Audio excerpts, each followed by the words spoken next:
بسم الله الرحمن الرحيم الحمد لله والصلاة والسلام على سيدنا محمد وعلى آله وأصحابه أجمعين اما بعد غزوہ تبوک کا سلسلہ چل رہا تھا.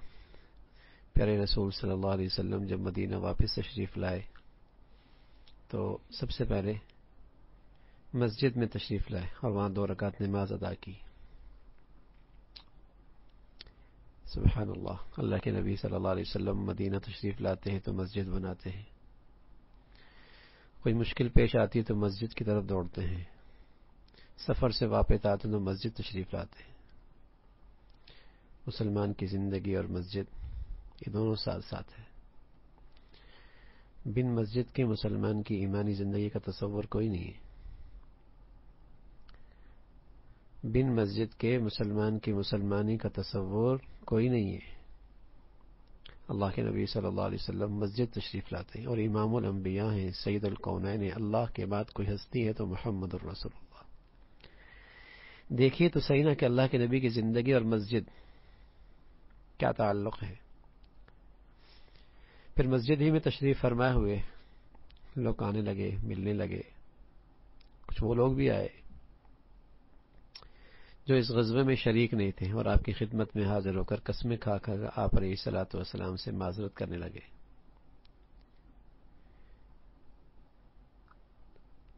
آپ علیہ الصلوۃ والسلام نے ان کی ظاہری مدد قبول فرمائی اور اللہ سے ان کی مغفرت کی دعا کی. البتہ 3 مخلص صحابہ جن کے ایمان میں ذرہ برابر بھی شک و شبہ کوئی نہیں, حضرت کعب بن مالک اور ان کے 2 ساتھی, ان کا معاملہ ملتوی فرما دیا. یہاں تک کہ ان کی توبہ کی مقبولیت کی سلسلے میں آیت نازل ہوئی. حضرت کعب رضی اللہ عنہ اپنا واقعہ خود بتلاتے ہیں.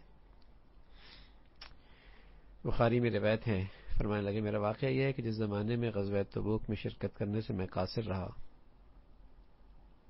وہ میری زندگی کا وہ موسم تھا کہ میرے پاس خوشحالی بھی تھی اور فارغ البالی بھی تھی.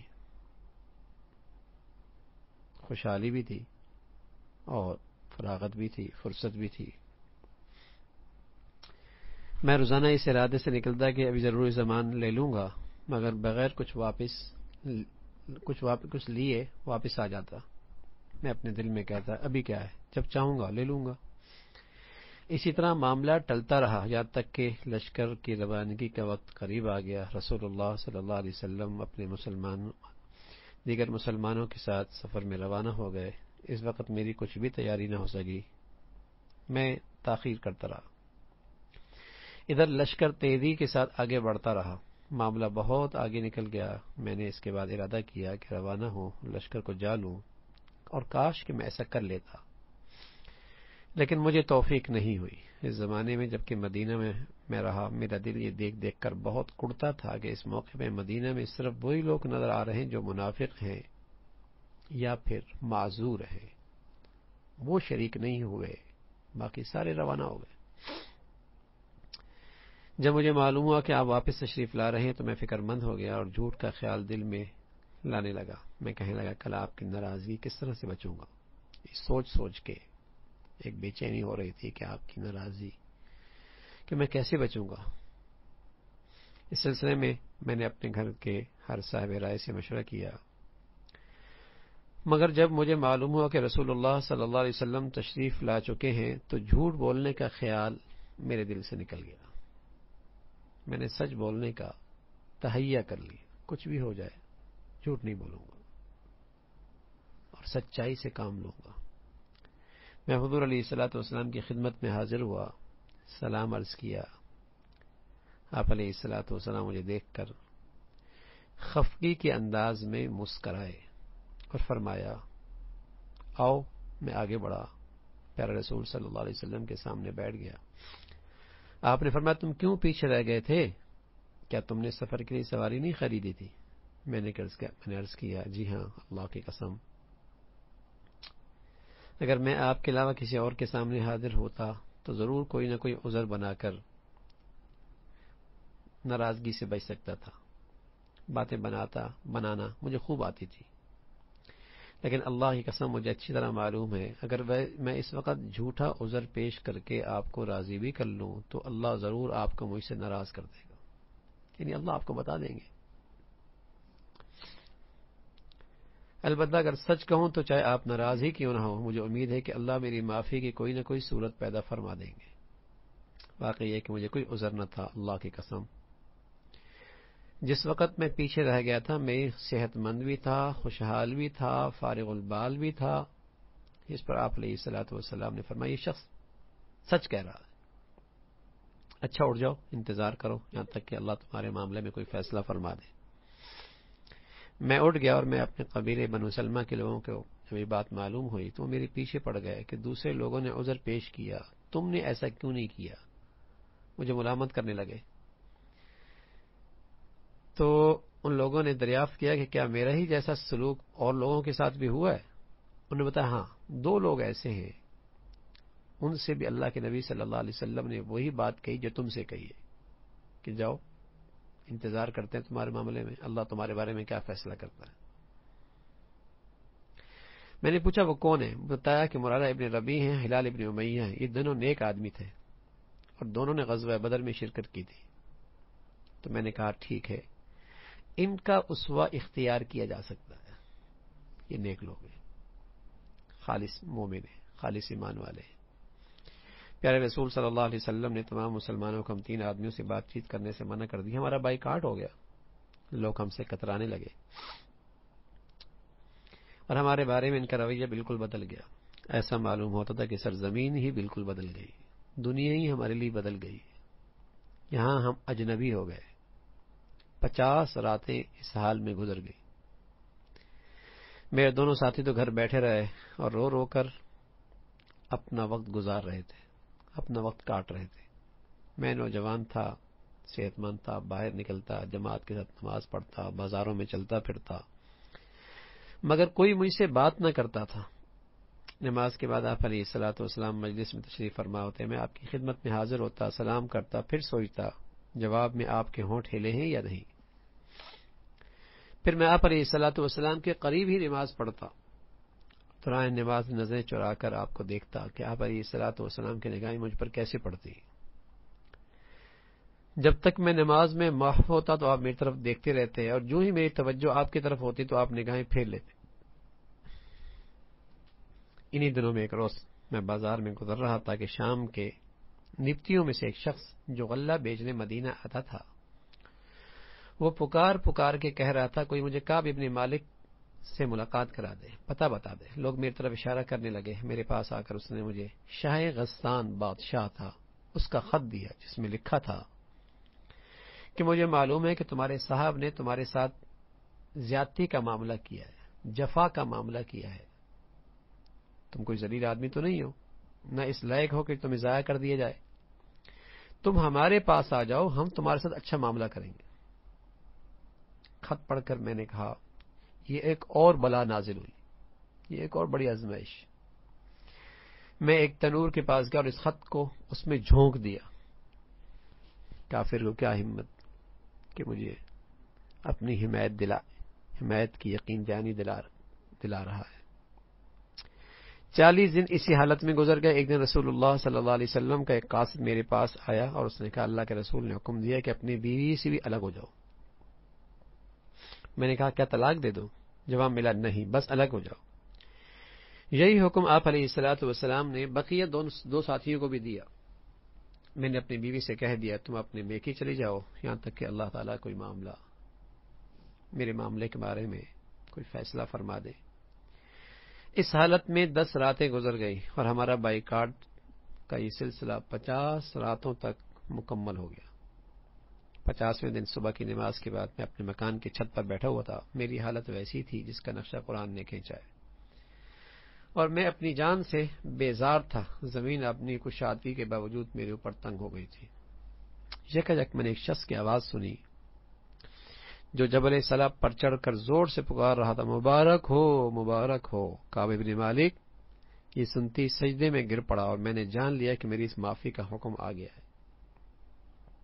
پیارے رسول صلی اللہ علیہ وسلم نے فجر کی نماز کے بعد ہم لوگوں کو توبہ کی بارگاہ الہی کے مقبول ہونے کا اعلان فرما دی۔ فجر کی نماز میں آپ نے اعلان فرمایا کہ اللہ نے کعب ابن مالک اور ان کے 2 ساتھیوں کی توبہ قبول فرما لی۔ یہ سنتے ہی لوگ ہمیں اس خوشخبری دینے کے لیے آنے لگے اور ہمارے دونوں ساتھیوں کے پاس بھی گئے۔ جب وہ شخص جس نے پہاڑی پر چڑھ کر مجھے خوشخبری دی تھی میرے پاس آیا تو جو جوڑا میرے پاس میں نے پہنا ہوا تھا اسے اتار کر میں نے اسے انعام میں دے دیا، اور اس وقت میرے پاس یہی جوڑا تھا۔ میں نے ایک جوڑا عاریتاً لے کر پہنا۔ رسول اللہ صلی اللہ علیہ وسلم سے ملاقات کے لیے چلا۔ راستے میں لوگ جوک در جوک مجھ سے ملتے اور قبولیت توبہ کی مجھے مبارکباد دے رہے تھے۔ میں مسجد نبوی میں داخل ہوا تو دیکھا کہ رسول اللہ صلی اللہ علیہ وسلم تشریف فرما ہے۔ لوگ آپ ارد گرد حلقہ لگا کے بیٹھے ہیں۔ مجھے دیکھتے ہی طلحہ ابن عبید اللہ رضی اللہ تعالیٰ عنہ بھاگتے ہوئے آئے اور مجھ سے مصافحہ کیا، مبارکباد دی۔ ان کے علاوہ مہاجرین میں سے کوئی نہیں اٹھا۔ میں طلحہ کا یہ احسان کبھی نہیں بھول سکتا۔ میں نے رسول اللہ صلی اللہ علیہ وسلم کی خدمت میں سلام عرض کیا۔ اس وقت آپ کا چہرہ خوشی سے چمک رہا تھا۔ پیارے رسول صلی اللہ علیہ وسلم نے فرمایا، مبارک ہو، آج کا دن تمہاری زندگی کا سب سے بہتر دن ہے۔ میں نے عرض کیا، یہ معافی آپ کی طرف سے ہے یا اللہ کے رسول؟ اے اللہ کے رسول، یا اللہ کی طرف سے؟ یہ معافی آپ کی طرف سے ہے اللہ کے رسول یا اللہ کی طرف سے؟ پیارے رسول صلی اللہ علیہ وسلم نے فرمایا، اللہ کی طرف سے ہے۔ میں نے عرض کیا، اللہ کے رسول، قبولیت توبہ پر میری خواہش ہے کہ میں اللہ اور اس کے رسول کے لیے اپنا سارا مال خرچ کر دوں، خیرات کر دوں۔ مجھے بھی اتنی خوشی ہوئی، اللہ نے مجھ پر اتنی مہربانی فرمائی۔ میں نے عرض کیا، یا رسول اللہ، میں سارا مال خیرات کر دوں اپنا۔ پیارے رسول صلی اللہ علیہ وسلم نے فرمایا، بہتر ہے کچھ مال روکے رکھو۔ میں نے عرض کیا، اللہ کے رسول، میری نجات جو ہوئی ہے صرف سچ بولنے کی وجہ سے ہوئی ہے، اور میں آئندہ زندگی میں ہمیشہ سچ بولوں گا۔ سچائی پر اتنا بلند مقام کعب ابن مالک اور ان کے ساتھیوں کو ملا، قیامت تک اللہ نے ان کی سچائی کا اعلان قرآن میں فرما دی، اور یہ آیتیں آئی، لقد تاب اللہ علی النبی والمہاجرین والانصار الذین اتبعوه فی ساعۃ العسرہ الی آخرہ، کہ اللہ نے معاف کر دیا۔ اللہ نے اپنی رحمت کے ساتھ توجہ فرمائی نبی پر اور مہاجرین اور انصار پر، جنہوں نے بڑی تنگی کے وقت میں نبی کا ساتھ دیا، اگرچہ ان میں سے کچھ لوگوں کے دل کجی کی طرف مائل ہو چکے تھے، مگر جب انہوں نے اس کجی کا اتباع نہ کیا بلکہ نبی کا ساتھ دیا تو اللہ نے انہیں معاف کر دیا۔ بے شک اس کا معاملہ ان لوگوں کے ساتھ شفقت اور مہربانی کا ہے۔ ان تینوں کو بھی اللہ نے معاف کر دیا جن کا معاملہ ملتوی کر دیا گیا تھا، جب زمین پر ساری وسعت کے باوجود ان پہ تنگ ہو گئی تھی اور ان کی اپنی جانیں ان پر بار ہونے لگی، اور انہوں نے جان لیا کہ اللہ سے بچنے کے لیے کوئی جائے پناہ نہیں، پناہ کی جگہ صرف اللہ کی دامن رحمت ہے، اس کے سوا کچھ نہیں۔ تو اللہ نے اپنی مہربانی سے ان کی طرف مہربانی فرمائی اور ان کی طرف پلٹ آئے، اللہ کی طرف وہ پلٹ آئے۔ یقیناً وہ بڑا معاف کرنے والا مہربان ہے۔ اے لوگو، اے ایمان والو، اللہ سے ڈرو اور سچوں کے ساتھ رہو، کونوا مع الصادقین۔ یہ بہت بڑا پیغام ہے اس واقعے میں۔ ایمان بچانا ہے، تقوی کی زندگی بچانی ہے، تو اپنا اٹھنا بیٹھنا، اپنی عقیدت، اپنی محبت، اپنی نشست و برخاست، اپنا تعلق سچوں کے ساتھ بناؤ، جن کا عقیدہ سچا، جن کا کردار سچا، جن کی سیرت سچی، جن کا عمل سچا، جن کا قول و فعل سچا۔ کونوا مع الصادقین، سچوں کے ساتھ ہو جاؤ۔ تو یہ غزوہ تبوک کا یہ معاملہ تھا۔ اب اس میں بہت ساری چیزیں ہمارے سامنے ہیں، بہت ساری نصیحتیں ہیں۔ اسلام کو جب جزیرہ عرب میں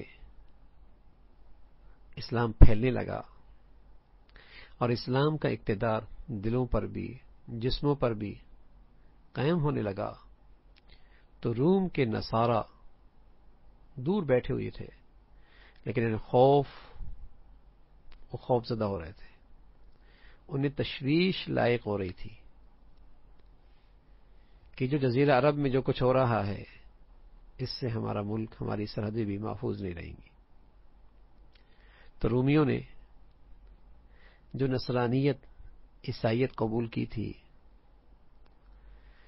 وہ اس لیے نہیں کہ وہ دل سے عیسائیت پر ایمان لائے تھے، بلکہ صرف دائیں بائیں کے قوموں کو اپنے زیر اقتدار لانے کے لیے، زیر اثر لانے کے لیے انہوں نے یہ نصرانیت قبول کی تھی۔ یہی وجہ ہے کہ انہوں نے نصرانیت کی تعلیمات میں بت پرستی کی آمیزش کر رکھی تھی اور بہت سی بے بنیاد اور باطل چیزوں کا اضافہ کر رکھا تھا۔ اسلام جس کی طرف تمام انبیاء علیہ الصلوۃ والسلام دعوت دیتے آئے ہیں، یہ اس لیے آیا ہے کہ وہ لوگوں کو اللہ کے علاوہ ہر اقتدار کی ماتحتی سے نکال دے اور ان پر اللہ کے حکم کے علاوہ کسی کا حکم اور اللہ کے اقتدار کے علاوہ کسی کا اقتدار نہ چلے۔ اسلام اس لیے آیا ہے کہ یہ صرف اللہ کے حکم کے تحت آ جائے، لوگوں کی غلامیت سے نکل کر اللہ کی بندگی میں آ جائے۔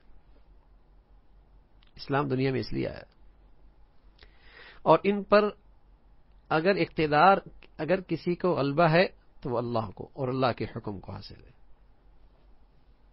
یہ رومی جنہیں نصرانیت کے تمام حقائق کا علم تھا،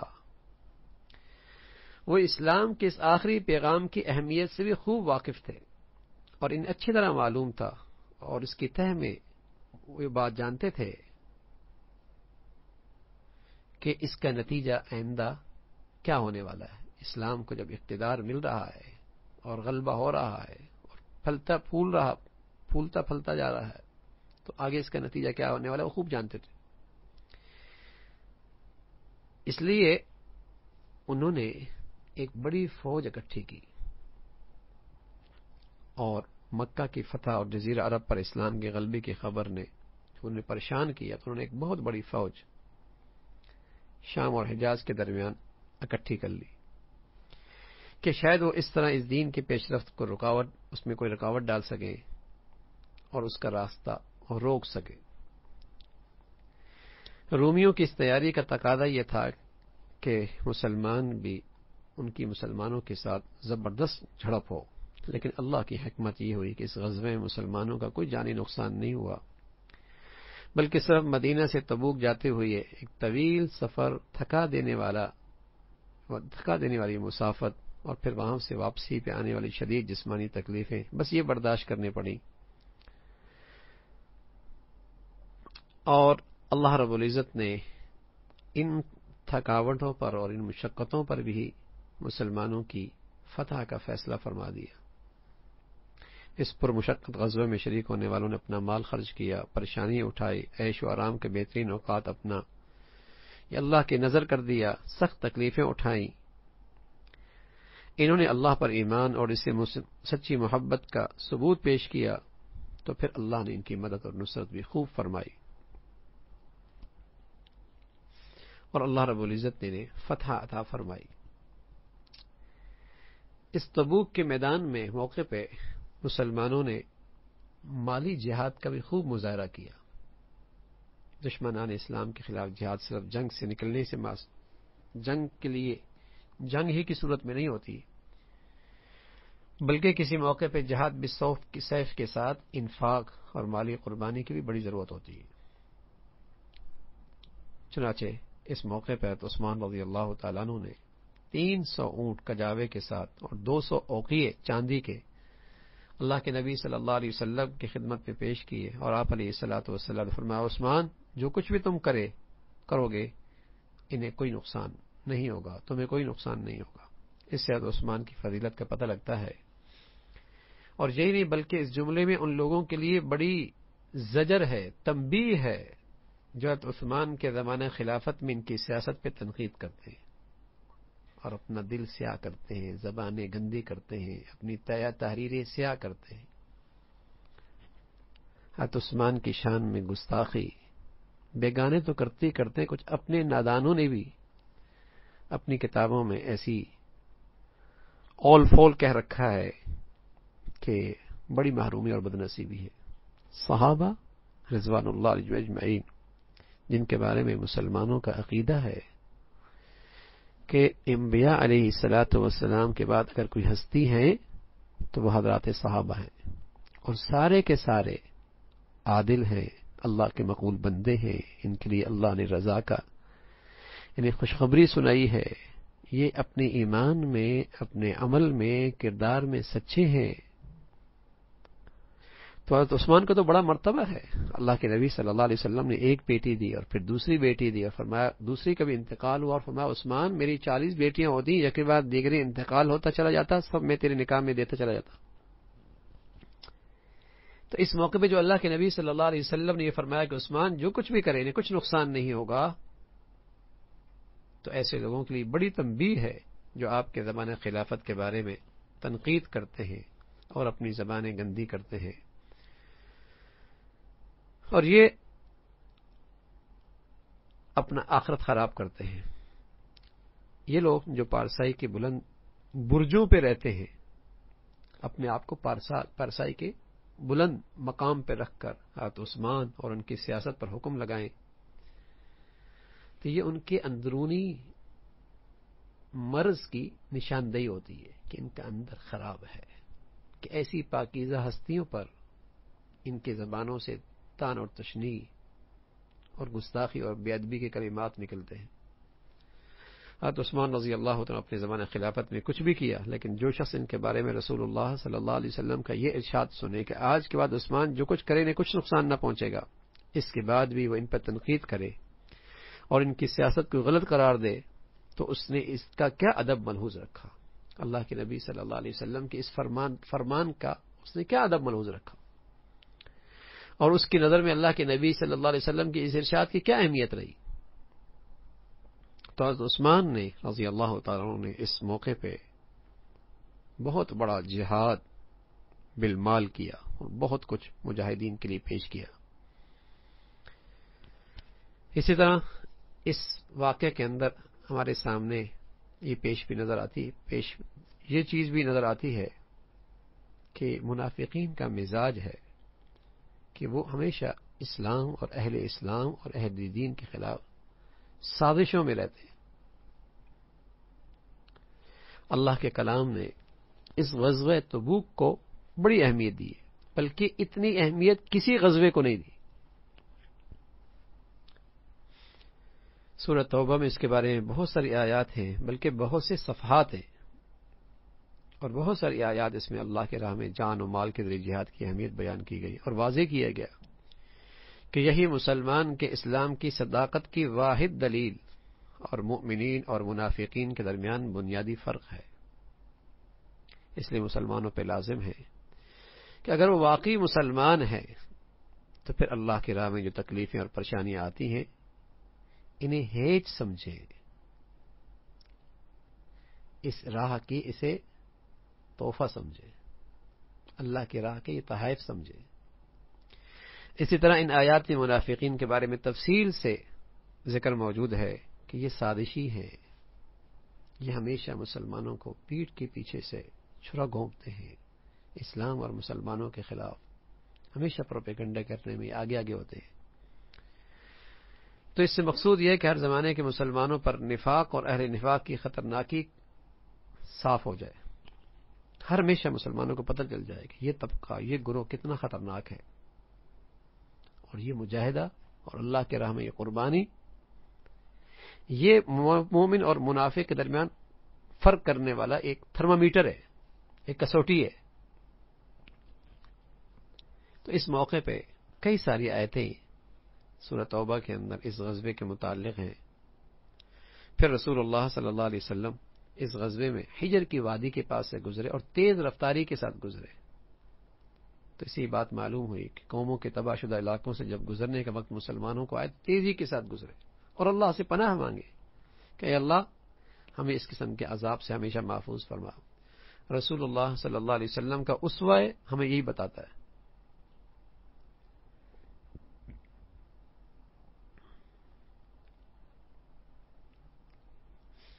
اس غزوے میں بہت سارے منافقین بھی شریک نہیں ہوئے اور کچھ دو چند مخلص مسلمان بھی شریک نہیں ہوئے، لیکن رسول اللہ صلی اللہ علیہ وسلم نے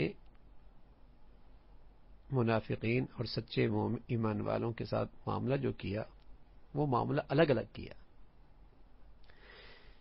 کہ منافقین آئے عذر تراشے، آپ نے ان سے درگزر فرمایا اور ان کی ظاہری معذرت قبول فرمائی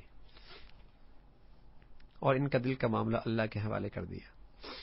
اہل ایمان کی بھی یہ مختصر تعداد پیچھے رہ گئی تھی، ان کے دل شک اور نفاق سے پاک تھے۔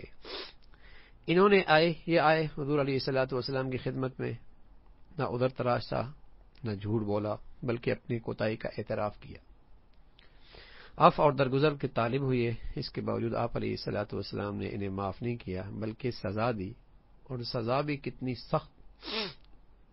یہ کیوں ہوا؟ دیکھیے بھائی کہ آپ علیہ الصلوۃ والسلام نے منافقین کے ساتھ نرمی اور درگزر کا، اور سچے مسلمان کے ساتھ سختی اور سزا کا معاملہ، بہت کچھ ہمارے سیکھنے کے لیے اس میں چیزیں۔ اس کا جواب یہ ہے کہ اس موقع پہ سختی اور کرفتگی اعزاز اور قدر افزائی کا ایک نمونہ تھا، اور منافقین اس کے مستحق نہیں تھے۔ اپنوں کے ساتھ، پیاروں کے ساتھ بس اوقات ناراضگی کا اظہار ہوتا ہے، خفگی کا اظہار ہوتا ہے، اور یہ بھی ایک اعزاز کی شکل ہوتی ہے، یہ بھی قدر افزائی کی ایک صورت ہوتی ہے۔ ان کو تو اہمیت ہی نہیں دی، ٹھیک ہے جاؤ نشست میرے سامنے سے ہٹو، اور ظاہری طور پہ ان کا عذر قبول کر لیا۔ لیکن جو اپنے تھے ان کے ساتھ معاملہ کچھ اور ہے، اور پھر وہ کیسے اس کے مستحق ہوئے، سبحان اللہ، کہ قرآن آیات نازل ہو کر ان کی توبہ اور مغفرت کی خوشخبری سنائی۔ اور پھر یہ ایک منافقین کے بارے میں یہ طے شدہ ہے کہ وہ ہر حال میں کافر ہیں، اور وہ دنیا میں جن چیزوں کا دکھاوا کرتے ہیں ان میں سے کوئی بھی انہیں قیامت کے دن جہنم سے سب سے نچلے گڑھے سے نہیں نکال سکتی۔ اللہ رب العزت نے حکم دیا ہے کہ ہم ان کے ظاہری حال پر چھوڑ دیں اور ان کے ظاہر کو دیکھتے ہوئے دنیاوی احکام کا ان پر انطباق کریں۔ جب ان کے ساتھ ظاہری احکام اور معاملات روا رکھتے ہیں، جس طرح کہ وہ ہمارے سامنے اپنے احوال اور عقائد ظاہر پیش کرتے ہیں، تو ان کے عذروں کے باطن اور ان کے اقوال کی حقیقت جاننے کی کوشش کیوں کی جائے؟ بس جیسے انہوں نے ظاہری معاملہ پیش کیا، ہم بھی ان کا ظاہری معاملہ کرتے ہیں، باقی کفر کی سزا اللہ دینے والے ہیں۔